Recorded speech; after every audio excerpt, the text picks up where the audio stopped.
Hey, what's going on, dude? Hey, what's up, dude? You ready to watch Frozen? I haven't seen that movie in like 2 weeks. So pumped for Frozen. Just random question though. What were we planning on eating tonight? Dude, we're just gonna eat pizza tonight. Pizza, huh? Yeah, I brought an apple in my car. I could go grab that. Maybe I'll just eat that tonight. Pizza kind of makes me bloated a lot. Actually, I think I'm allergic to cheese. Well, I can order pizza without... And pizza sauce. And gluten.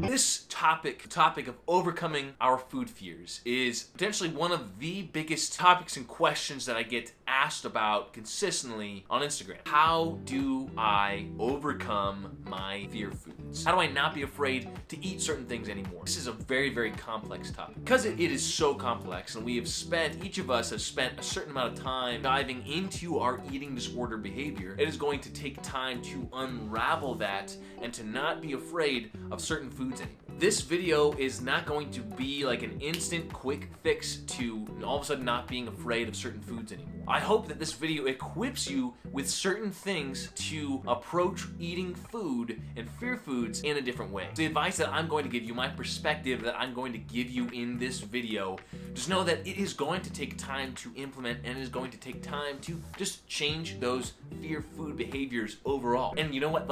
That's okay. I think it's so easy to get lost in the thought that, oh, I should be able to fix this really quickly, and if I don't, then something is wrong with me. That's not the case at all. For every single person, is going to take time to unravel these fear foods, these fear thoughts or food thoughts, and then rebuild them in a healthy way. I'm gonna give you some advice and some insight from my perspective going through it all, and I hope that together we can break those fear foods. So let's do it. If you think about something in life that you were afraid of before but are no longer afraid of now, you look at the steps to get there. Usually, a majority of the time, after you did that thing, you saw that maybe it wasn't as bad as you thought it was, and you no longer were afraid of it. Or after a certain amount of times of doing that thing, you realize it's actually a good thing. It's actually a fun thing. It's a really great time. That same technique, essentially utilizing exposure, is going to be the underlying principle of overcoming your fear foods. Actually intentionally exposing yourself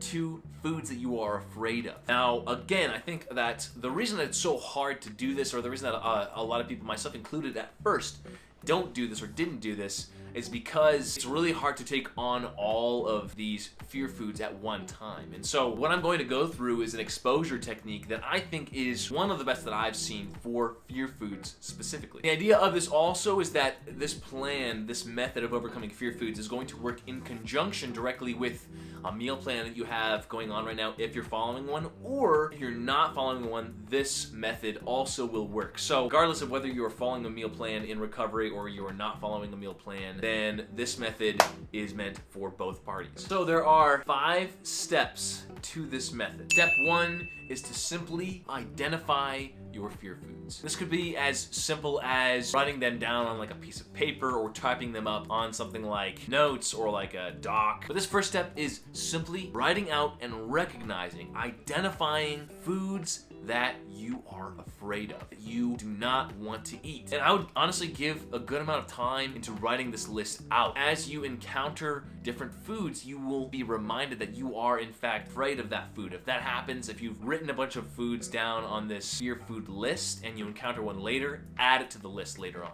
Step 2 is to separate these foods. I like to separate these foods into 3 levels. Basically like easy, medium, and hard. In essence, you are separating these fear foods based on how difficult it is for you to actually eat that food. So this is just an example, but maybe for me it would be like, a fear food that I haven't been able to conquer is an apple. I'm gonna put that in the easy category. In the medium category, another fear food that I have not yet conquered is something like protein bars or like Cliff Bars. In the hard level, a fear food that I haven't been able to conquer is something like ice cream. Okay, so again, you've identified these foods and you've separated them now based on how difficult it is for you to actually eat that food. Step 3 is exposure. This is the important part and the part that is going to take the most time. You've again identified your foods, you've separated them into easy, medium, hard. But now my recommendation is to tackle that separated list from the bottom all the way to the top. So you're not immediately jumping into the hard fear foods, the foods that are hardest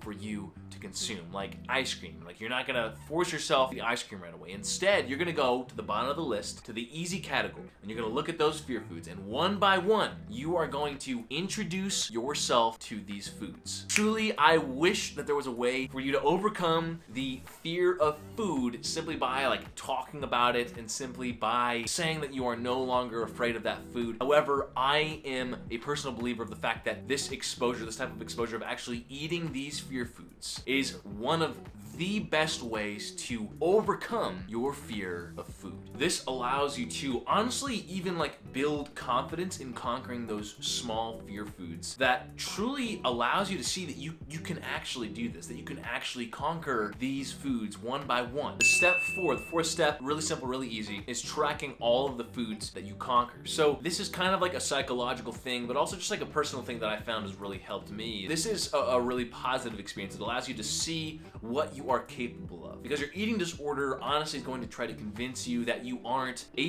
capable of conquering these foods, conquering these fears, and that's going to try and like, the eating disorder is essentially going to try to get you to not try. This is going to start very small, very slow, and allow you to see the build up of foods that you've conquered. And after like a couple months of doing this, you will have an incredible amount of fear foods under your belt that you have just like gone for and eaten. Even if they are under the easy category, you can see what you're capable of. Step 5 is to treat yourself. Step 5, this is just as essential as step 1, 2, 3, and 4. This is you recognizing what you've done as a very positive thing. And so, I don't know whether it's a food thing or not, treating yourself is to allow you to accept that conquering these foods, keeping track of them, is a positive thing. It's a reward for the incredible work that you've done, because it truly is hard work. So I don't know whether this is, maybe it's like taking a day to like go out somewhere that you don't normally go, maybe it's celebrating with friends. However, doing something that you don't normally do, intentionally recognizing that reward as just being there because of what you've done with these fear foods. Now, tips for making this process a little bit easier and a little bit more effective. So one of the first tips I can give is to identify a hard food, like a really difficult food to eat. Let's say something like a muffin at a bakery you've been like eyeing for the past 1.5 years, something like that. So that would be like a difficult food to somebody, right? What you can do then is identify that really difficult food, in this case, a muffin, and then identify foods on the medium and easy level that you can eat to warm yourself up to that muffin. What would that look like? Essentially, this is what it would be. So you say, I want to overcome the fear of this muffin. So you go down a level and you say, okay, what's a step down from a muffin? Maybe it's like your own homemade baked oatmeal bars. Something like a treat, a dessert that you have made to lead to the muffin. And then a step down from that would be oatmeal. So, okay, you have 3 steps now to get to this muffin. You first have to conquer oatmeal. It's just like taking small steps to reach big foods. You also could play around with quantity of fear foods, meaning this. So pizza was a big fear food of mine. And I actually was honestly like okay eating pizza, but I would only eat a single slice of pizza. So to overcome this fear food, I knew that I needed to increase like the amount of pizza that I was eating. So I stayed at eating just 1 piece of pizza for the longest time whenever we would have pizza. And then slowly I increased that 2. So I challenged myself like, okay, I know I need to eat more than 1 piece of pizza. I'll eat 2 pieces of pizza. And eventually that then turned into 3 pieces of pizza. And then kind of 4 pieces of pizza. Now I just eat pizza like whatever, like however much I want. A lot of people ask about frequency. So how often should I be challenging myself to eat fear foods? How often should I be eating these fear foods that are on my separated list of easy, medium, and hard foods? And honestly, I guess it kind of depends truly on who you are and what you like, but also how fast you want to overcome these fear foods and how fast you want to speed up the process of recovery. Because if I can say one thing, it's that utilizing a method like this can allow you to speed up process of recovery in a really, really good way. I myself, this is probably just my personality and who I am, but I liked to make, in college especially, like to make a plan and say, okay, every week I'm going to try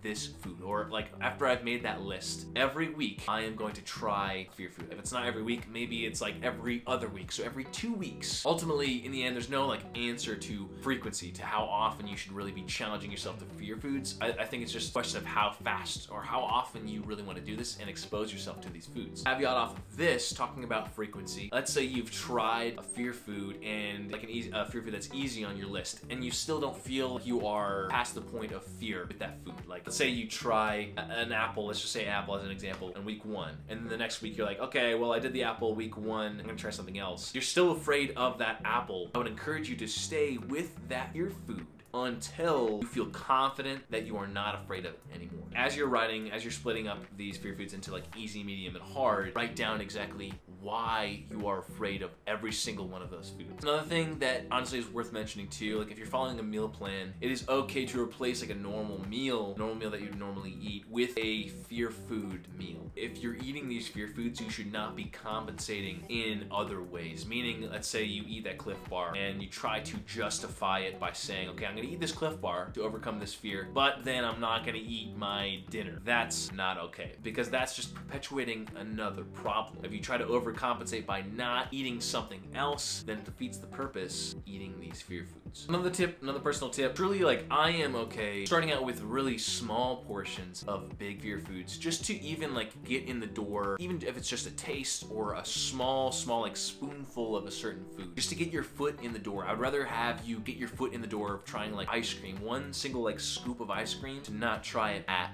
all. Let it like sit and fester for years, and then like 10 years later you find yourself still scared of ice cream. I'd rather have you start just by having like a single bite, seeing how that goes, and taking that to the next step. 2 bites, 3 bites. This is a very slow process, but one that is so important and essential to the process of recovery. Another thing that I really notice for myself, sometimes social settings make overcoming these fear foods a little bit more difficult. Personally, I found that when I was in a social setting and there was a fear food there that I was like going to try to eat, I found it more difficult for me to do. I personally couldn't like think through or like help myself process through what I was about to do. And because I couldn't do that in this social setting, then I just almost wouldn't eat the food or wouldn't eat enough of the food. I liked to plan eating these fear foods. I wasn't necessarily in such like a busy social setting. However, I've also been in certain scenarios like social settings as well, where it was a little bit easier to eat these fear foods because there were other people there who were also eating those foods with me. So I think it depends on your personality. Just know that like there can be some benefit to eating or conquering these fear foods in social settings, as well as just not, and overcoming them, eating them with you or with whoever's supporting you. And honestly, I would really encourage you just to share on social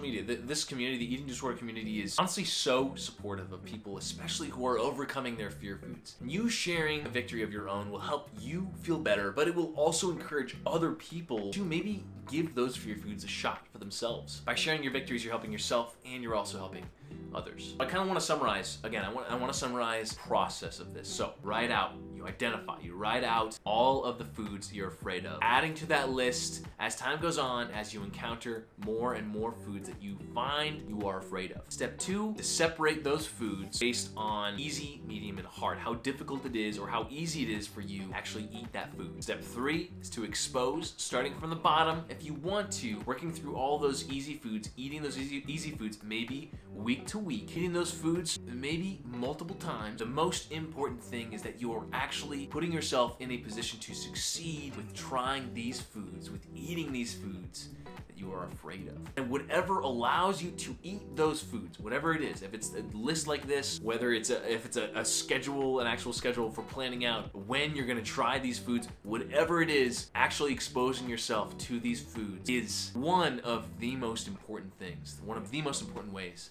to overcome them. Step 4, you're tracking, you're keeping a list of all the foods that you're able to overcome, so you can look at that list when you need to see just how many things you've tried, how many fears you've conquered. Step number 5 is to treat yourself however you see fit. One last thing, I really want to remind you that in a case like this, fear, your eating disorder is going to try to use fear against you. It's going to try to make fear the thing that holds you back. But you can actually turn that fear around and use it as a weapon. You can actually use fear as an indicator of what you know that you need to do. So if you are afraid of something, you can tell yourself, okay, because I am afraid of this, I know that I need to do it to get better. Know that I need to do it to recover. Exposure like this is supposed to be uncomfortable. It's supposed to be stressful. It's supposed to actually raise levels of stress and anxiety because, of course, it's very fearful at first. But as you try these foods more and more and more, the wiring of the brain is reworked to see and understand that these foods are not so dangerous after all. The thing that is actually dangerous is avoiding these fears. Avoiding these fears is going to perpetuate the problem. It's going to perpetuate the fear. So if you don't ever actually expose yourself to the fear, to the food, the brain will not be able to learn these foods are not so scary after all. I didn't say it was going to be easy. I wish that it was. I wish it was easier than this because I know it's really difficult. The best things in life didn't necessarily come easily. If you do this, if you truly follow through with this method, not only will you learn that you can overcome these fear foods, but you will learn that you can overcome fears in general, fears in life outside of food. Remember that fear is the sign to do that thing. I'm truly hopeful that this was able to help some of you. I'm hopeful that this will encourage you to some of you to kickstart overcoming these fear foods. So you're brand new at it or you've been doing it for a while. My hope is simply that you will take things to just the next level. Any questions about this process, about just anything else having to do with fear foods or anything in general, let me know down in the comments below. Just want to say thank you so much for being here. I'm grateful for you being on this channel. If you ever need anything from me, let me know. Welcome to the fam. Until next week, see you later.